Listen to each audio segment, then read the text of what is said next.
নমস্কার, আমি সৌগত তন্ত্রজ্যোতিষ মায়াজাল আপনাদেরকে স্বাগত।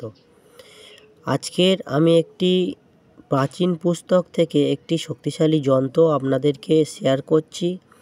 যন্ত্রটি কার্যকারী, কারণ 2 থেকে 3 বার প্রয়োগ করা হয়েছে। কার্যকারী যন্ত্রটি কিভাবে তৈরি করবেন, কিভাবে ধারণ করবেন, অবশ্যই তার জন্য ভিডিওটি প্রথম থেকে শেষ পর্যন্ত দেখুন।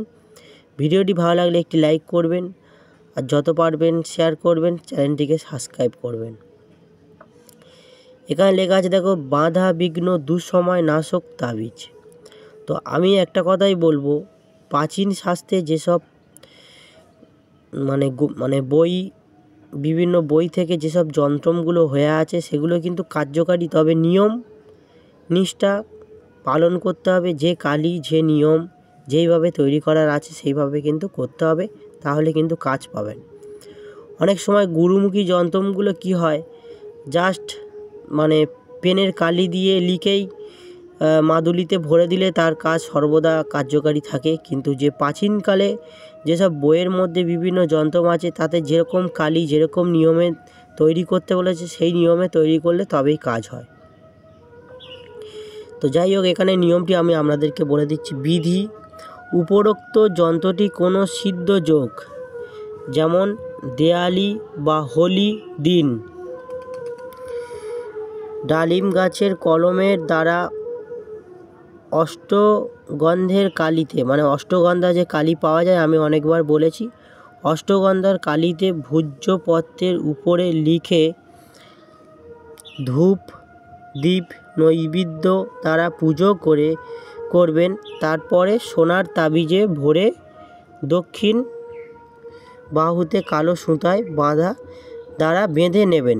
দেখুন, এখানে একটা কথা বলি, এখানে বলেছে সোনার তাবিজ, তো সবাই তো সোনার তাবিজ কিনতে পারবে না, তাই এখানে রূপোর তাবিজ একটা কিনে নেবেন। তাতে সামান্য একটুখানি সোনার টাচিং দিয়ে দিতে পারো মাদুলিতে। রূপোর তাবিজের গায়ে স্বর্ণ দোকান থেকে বলবেন যে একটি রূপোর তাবিজ তৈরি করে দিন, বা একটা রূপোর তাবিজ বেছে নেবেন। নেওয়ার পরে তাতে সামান্য একটু সোনার টাচিং দিয়ে দেবেন, তাতেই কাজ হবে। এবারে দক্ষিণ বাহুতে কালো সুতার দ্বারা বেঁধে নেবেন। এটি সর্বপ্রকার বিঘ্ন বাধাগুলিকে দূর করে অত্যন্ত শুভ প্রদান করে। যন্ত্রটি আবার দেখে নিন। তো যাদের বুঝতে অসুবিধা হবে, আমি আরেকবার নিয়মটা বলে দিচ্ছি, যন্ত্রটিও ভালো করে দেখে নিন। বিধি: উপরোক্ত যন্ত্রটি কোনো সিদ্ধ যোগ, যেমন দেয়ালি বা হোলির দিন ডালিম গাছের কলমের দ্বারা অষ্টগন্ধার কালিতে ভূর্জপত্রের উপরে লিখে ধূপ দীপ নৈবেদ্য দ্বারা পূজা করবেন। যদি পারেন, আমার প্রাণ প্রতিষ্ঠা মন্ত্র দেওয়া আছে ইউটিউবে থেকে প্রাণ প্রতিষ্ঠা মন্ত্র নিয়ে নেবেন, সেটা দিয়ে প্রাণ প্রতিষ্ঠা করবেন। তারপরে এটি বললাম, রূপোর তাবিজে সোনার টাচিং দিয়ে দক্ষিণ বাহুতে কালো সুতায় দ্বারা বেঁধে নেবেন। এটা যদি ছেলেরা হয়, আর মেয়ে হলে বাম বাহুতে ধারণ করবেন। তো এটি সর্বপ্রকার বিঘ্ন বাধাগুলিকে দূর করে অত্যন্ত শুভ ফল প্রদান করে। তো এটুকুনি ছিল আজকের। তো অনেকেই আমাকে বলে যে আপনি মোবাইল নাম্বার দিন। দেখুন, মোবাইল নাম্বার আমি কোনো জায়গায় লিখে দিই না, আমি ডেসক্রিপশান বক্সে মোবাইল নাম্বার দেওয়া থাকে। আর আমার ফোন, হোয়াটসঅ্যাপ একটাই নাম্বার, আমার অন্য কোনো নাম্বার আগেও ছিল না, এখনও নেই। এই একটাই নাম্বার আমি ব্যবহার করি, যেই থেকে ইউটিউব চ্যানেল করছি। সেটি হচ্ছে 8388022704, 8388022704।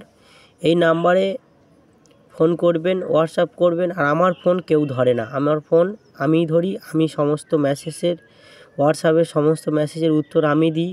সমস্ত ফোনের কল আমি ডাইরেক্ট ধরি। আমার কোনো অ্যাসিস্ট্যান্ট নেই, কেউ নেই যে আমি কারোর দিয়ে তারা ফোন ধরবে, এরকম নয়। আমার ফোন আমি ধরি, আমি হোয়াটসঅ্যাপে সমস্ত উত্তর দিই। তো আমার আর দ্বিতীয় কোনো নাম্বারও নেই। তো এই আজকের ভিডিওটি এখানেই আমি প্রতিবারের মতন বললাম যে চ্যানেলটিকে সাবস্ক্রাইব করুন। আরও ভালো ভালো গুরুমুখী বিদ্যাগুলো পরের বারে আমি দেওয়ার চেষ্টা করব। ভিডিওটি আপনারা দেখার জন্য আপনাদেরকে অসংখ্য ধন্যবাদ।